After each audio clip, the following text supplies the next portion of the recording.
The magician learns the game from other magicians, gets the thought, practices the ritual, and produces a result through alchemy. And all alchemy traces back to those ancient magicians of old who created language. Language that allowed us as humans to rise far above all the other animals.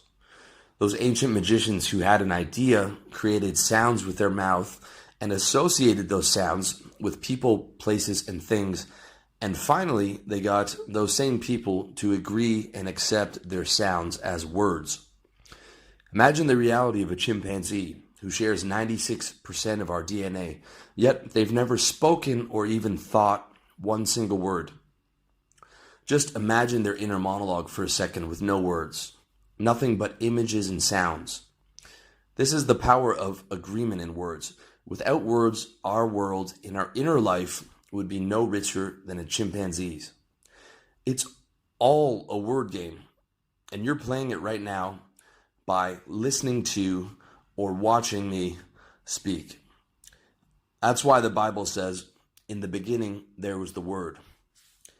If you truly want to optimize your life and fulfill your potential and become the most powerful alchemist you can, recognize that agreement is the key to the whole game. And the more agreement you have, the more powerful you become. It all starts with a thought you pull from the ether with your will. A thought where you first get agreement from yourself that you can manifest that thought into reality. And then it's about studying the great magicians, learning and practicing and refining your ritual. And finally, it's about using alchemy to get agreement from others that your creation is a reality. Becoming an alchemist means becoming a master at agreement. Everything you want in life comes from other people agreeing to give it to you. Money, sex, love, friendship, influence, fame, you name it. It all comes from agreement. But a ritual with black robes in chanting is not the most efficient way to get what you want. And to be honest, on a psychic level, I don't like the idea of involving myself in any ritual that seems dark and secretive. I'd prefer to stay in the light.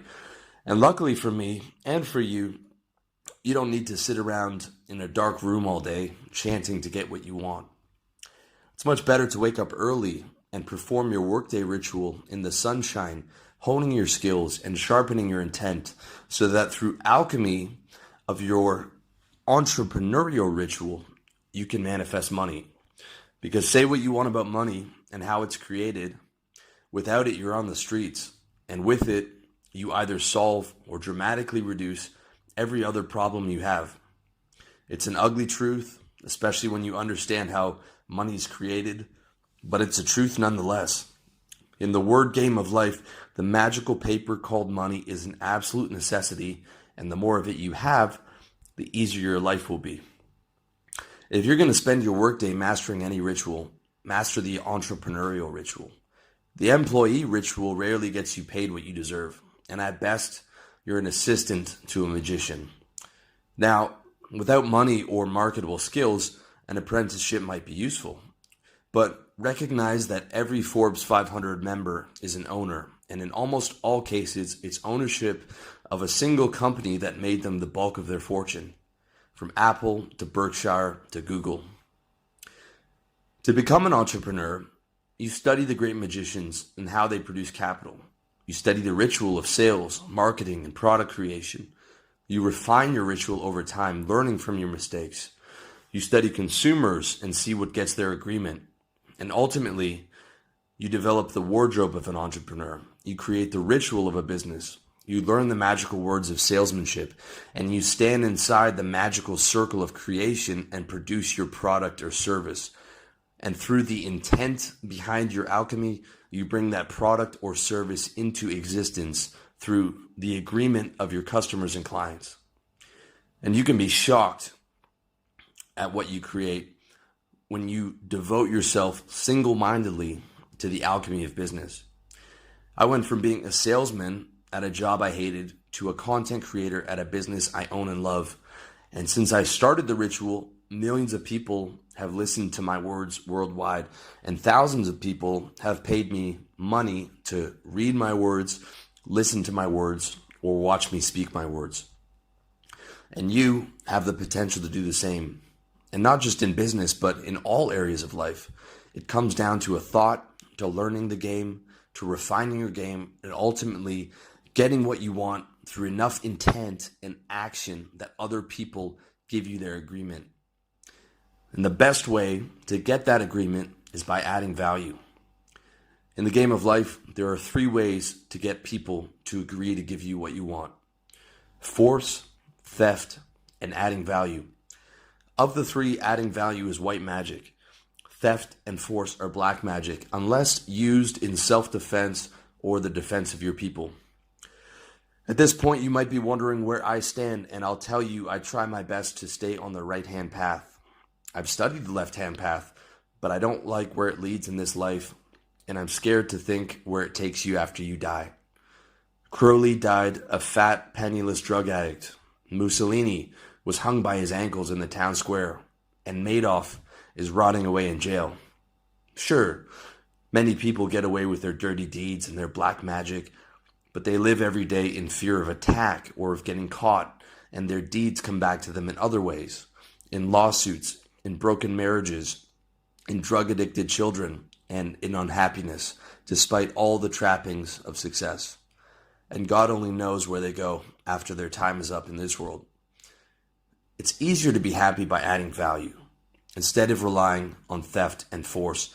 You don't have to worry about getting caught or getting shot.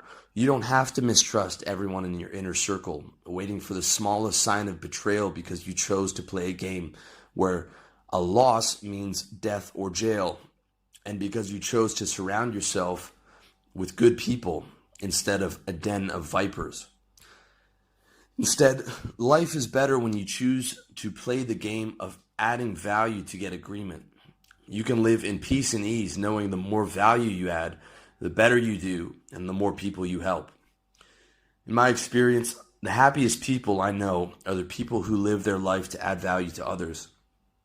And I don't think you have to sacrifice money and clothes and women and influence. I think you can have all those things and still walk on the right-hand path, just as long as you get those things by adding value instead of using force or theft. Just don't get caught in the trap of worrying about what other people are doing. At the end of the day, there are pros and cons to banking and government and all the other rituals, because alchemical creations can't survive without benefiting people. And although I don't like some of the things about how the world is run, I also recognize I get a lot of benefit from people agreeing to the existence of things like banks and government and money. For me, life is an endlessly fascinating game, and I prefer to look and learn instead of being angry. I look for insight and to understand other people's games, to study the magicians, whether good or bad, and to learn from them equally. To study what gets agreement, and ultimately to take that knowledge to add value to my life and the lives of my people. Knowledge itself isn't evil, it's the intent and the actions of the alchemist that matter. As far as the power of your personal alchemy goes, there are limitations. Chances are you couldn't play in the NBA no matter how hard you tried, but I bet you can build a 6-figure business. And if you already have one, I bet you can double your income in a few years, if not less, if you crystallize your intent and refine your ritual. The same applies to your health, wealth, relationships, and lifestyle. When you're committed to your rituals, when you're disciplined, and when you refine your will and apply your intent to manifest what you want in your reality. In the past, my true potential always surprised me. At one point in my trading career, I struggled to make $1,000 in a month. By the same time, the next year, I'd made $100,000 in a month. In sales, I had to manifest $40,000 a month in revenue with no more than a phone and an internet connection to keep my job. And now, I'm the guy on the other end of the screen, and I get paid for nothing more than my words. It's all alchemy as far as I'm concerned, and the more agreement I get as an authority, the more I recognize the power of the ritual and the malleability of reality. And the same is true in your life as long as you commit to getting what you want. So in short, commit to your goals, study the masters, recognize game, refine your ritual, crystallize your will, and use your intent to become an alchemist in the great game of life. Commit to applying your potential in all areas of your life and do it the right way by adding value. And ultimately, you'll create a happier life for yourself and for the people you touch.